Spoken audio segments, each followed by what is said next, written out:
한 아이는 공부를 못해서 자존감이 떨어졌고요. 한 아이는 공부를 못하는 자존감이 안 떨어졌어요. 그 공부 못하는 걸 선택한 아이는 자존감이 낮아지질 않아요. 마음 먹으면 할 수 있다는 자기 확신을 가져요. 근데 제가 생각하는 심각한 친구들은 어정쩡한 마음을 갖고 있는 친구들이에요. 그냥 환경의 압박에 의해서 해야죠. 해야 되죠. 엄마가 이렇게 고생하는데 해야죠. 노력할 거예요. 그 얘기를 지키지 못하는 경험이 누적되잖아요. 계속 자기를 못 믿는 상황이 계속 벌어지는 거예요.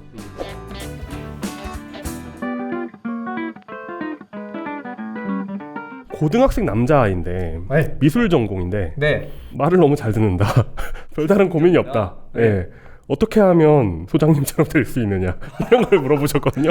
미술 전공을 하시면서 네. 어떻게 이렇게 길을 찾으셨냐 이런 걸 물어보셨어요. 저 같은 아들을 한번 키워보시고 싶다. 저희 어머님은 저를 굉장히 힘들어하셨습니다. 아 그래요? 네. 이렇게 차분하신데도요? 저는 가출만 제가 총 한 3번 정도 진행을 했고요. 한 번의 가출은 거의 한 달을 한 걸로 기억을 하고요.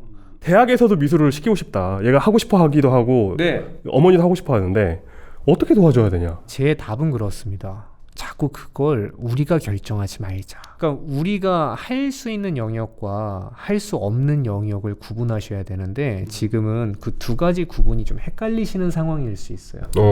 우리가 할 수 있는 것은 아이가 내세운 의견 중에 허세가 있다라면 그거를 조금 잡아주고 아이가 얘기한 것들이 자꾸 실패로 가거나 그러면 그런 것들 조금 더 성취 경험을 할 수 있게끔 도와주고 장려하고 응원하고 보듬어 주는 거지.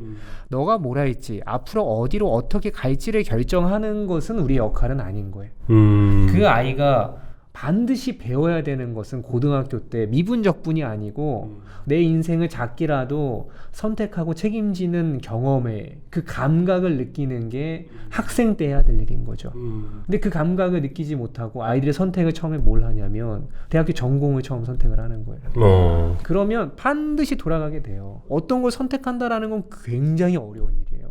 그렇죠. 결혼할 배우자를 선택한다라는 거, 네, 내가 그렇죠. 아이를 낳고 이름을 짓는다라는 거, 이름 짓기. 그죠. 내가 이 아이한테 이걸 허락을 할지 말지를 선택한다라는 거, 인생에 한 사람이 결정해야 되는 그 무게가 얼마나 큰지 몰라요. 학창 시절에 그걸 배워야 돼요. 그러니까 지금 시대는 미술 한 가지만 갖고도 직업을 가질 수가 없어요. 미술이 직업이 되지 않아요. 부동산을 하는데 미술을 한 사람이 부동산을 한다. 그게 내가 코딩을 하는데 미술을 했던 경력자가 작가가 코딩을 배웠을 때 나오는 특질이 달라지는 거고 지금은 한 가지로 정의할 수 없단 말이에요. 모든 직업을. 네. 아마도 지금 직업을 여러 개 갖고 계실 것 같고 저요? 네. 네. 없다고도 할 수 있고. 저도 마찬가지예요. 네. 저도 정체성이 헷갈릴 때가 있어요. 나는 강사인가? 나는 작가인가? 나는 사업가인가? 나는 교육자인가? 한 가지로 결정할 수 없어요.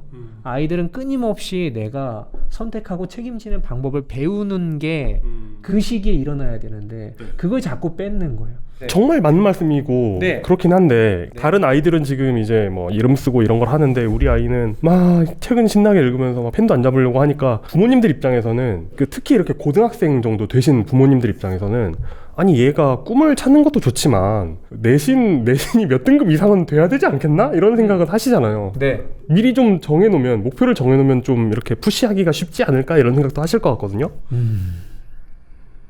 목표를 정해놓으면 푸시하기가 쉽다. 네. 엄마가요? 네. 그러니까 뭐 예를 들어 뭐 얘를 뭐 어디를 보낼까 뭐 이런 고민 같은 것들을 많이 하시잖아요. 저는 그런 것에 대해서 정말 반대합니다. 그러니까 그게 정말 효과가 낮은 교육법이라 제가 아이들에게 공부를 하지 말아야 된다는 주의는 아니거든요. 네. 근데 이제 보면은 내가 진심으로 마음을 먹지 않는 목표를 갖고 그 목표 때문에 짓누려고 하는 아이들이 현장에서 너무 많이 봤어요. 공부를 못하는 아이가 2아이가 있다고 봐요. 한 아이는 공부를 못해서 자존감이 떨어졌고요. 한 아이는 공부를 못한 자존감이 안 떨어졌어요. 그 가장 큰 차이는 뭐냐면 내 의지가 무엇이었냐에 따라 다르거든요. 내가 공부 못하는 걸 선택한 아이는 자존감이 낮아지질 않아요. 난 공부 잘하려고 해본 적도 없어. 물론 그 말을 듣는 부모님은 속이 탈 수 있지만 수 있지만 근데 이런 친구의 특징은 뭐냐면 마음 먹으면 할 수 있다는 자기 확신을 가져요. 자기 자존감이 다치지 않았죠? 네. 그럼 언제든지 뭔가를 이룰 수 있는 여지가 있어요. 근데 제가 생각하는 심각한 친구들은 어정쩡한 마음을 갖고 있는 친구들이에요. 어정쩡한 마음. 네, 내가 공부는 해야지, 성적은 올려야지. 그런데 나는 그 마음이 진심이 아닌 거예요. 깊은 곳에선 내가 그 울림이 없었어요. 그냥 환경의 압박에 의해서 두 가지 마음이 있는 거예요. 그러니까 그 친구들 상담해 보면 어떤 상황이냐면 사실 속으로 진짜 해야겠다는 마음은 없어요. 입으로 그냥 뱉는 거예요. 해야죠. 해야 되죠. 아, 엄마가 이렇게 고생하는데 해야죠. 노력할 거예요. 근데 내가 이렇게 얘기하고 내가 그 얘기를 지키지 못하는 경험이 누적되잖아요. 제 눈엔 뭐가 보이냐면 성적이 보이는 게 아니고 아이들의 자존감이 보여요. 자기 확신이 계속 자기를 못 믿는 상황이 계속 벌어지는 거예요. 그거에 그렇게 절어와 있던 친구들은 성적이 중요한 게 아니고 나에 대한 신뢰를 완전히 잃은 채로 중간 정도의 성적을 갖고 대학을 졸업했다고 해도 저는 전혀 좋은 상황이 아니다라고 생각을 합니다. 제 얘기네요. 네. 제 청소년기 이야기를 지금 여기서 듣고 있어서 그래서 저는 아이들이 죄책감 갖는 게 너무 싫고 네. 그냥 진짜 지금 공부 잘해서 서울대 간다고 진짜 보장이 안 돼요. 옛날보다 더 기업가들도 더 이상 그렇게 순정적으로 공부 잘했던 아이들이 원하지 않아요. 정말 엄마의 명예 그거 하나라니까요. 그런 뭐 성적을 올리는 것보다 성적을 올려서 좋은 대학에 가는 것보다 차라리 성적을 약간 어느 정도 좀 이제 그 포기를 하더라도 네. 이 아이가 자신의 길을 찾고 네. 자존감을 회복하는 게 더 중요하다는 말씀이세요? 훨씬 더 중요하죠. 훨씬 더 중요합니다. 네. 왜냐하면 대학 좋은데 붙여놔봐야 그게 그 아이를 보장해주지 않고 더 이상 안전하지 않기 때문이에요. 그것만 닿으면 부모 역할을 다 했다라고 전혀 볼 수 없어요. 그 이후에 계속 선택이 연속일 겁니다. 대기업을 목표로 뛰었던 친구들이 들어간다고 해서 행복감을 느끼고 계속 오래 다니느냐 그거 아니잖아요. 아니죠. 굉장히 빠르게 퇴사하는 친구 늘고 있고 무엇을 이루었느냐가 중요한 게 아니고요.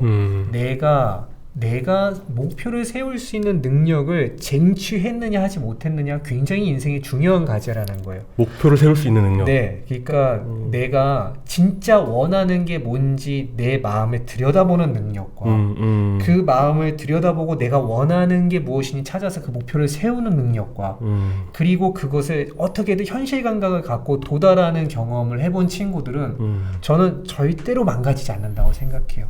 그게 저는 자존감을 올리는데 핵심이다라고 생각을 합니다. 네. 공부를 잘하는데도 자존감이 낮은 친구들이 있고 있죠. 네. 공부를 못하는데도 자존감이 높은 친구들이 있어요. 네. 네. 갑자기 저 마음이 굉장히 경건해지네요. 미술을 네. 하신 이유는 뭐예요? 그 다른 많은 과목 중에 하필 네. 미술인 이유는 뭐예요? 잘하는 게 없어서? 제가 초등학교 때까지는 공부를 되게 잘하는 친구였어요. 굉장히 순종적이었고 네. 초등학교 고학년 때 이제 그때 집안에 가세가 기울면서 초등학교 5학년 때 띠동아 여동생이 나오고 이제 어머님이 저를 혼자 키우셨거든요. 네. 그러니까 밖에 나가서 일을 하셔야 됐죠. 그러니까 집안에 저랑 여동생이랑 둘밖에 없었어요. 공부는 다 때렸다 치고 육아하는데 정신이 없었어요. 중학교 시절에. 거의 그냥 키우셨겠네요. 네. 근데 그때 정말 너무 힘들었거든요. 근데 이제 그때 이제 제가 공부를 한번 열심히도 해보고 놔보면서 제가 느낀 게 되게 많았던 것 같아요. 저는 그 경험들이 제 인생에서 그때는 힘들었지만 되게 소중한 경험이 됐구나라고 생각을 하고 있습니다. 그러면 네. 유튜브 채널이나 이런 데서 아이 혼내는 그 잘못된 사례의 엄마들 연기를 되게 많이 하시잖아요. 네. 그러니까 본인이 실제 했던 것이기 때문에 그게 가능한 건가요? 저도 사실 경험이 좀 있고요. 네. 저도 지금도 계속 찾아가는 중이니까 함께 한다는 마음으로 올리는 거고요. 네. 그런데 이제 제 주변에 뮤즈들이 있습니다. 저에게 이 자리를 빌어서 그 뮤즈분들께 참 감사의 말씀을. 근데 본인도 아세요? 내가 최민준 소장의 뮤즈구나 이런 걸 알고 계시는 거예요? 그거를 잘 모르실 거예요. 한 분은 아닙니다.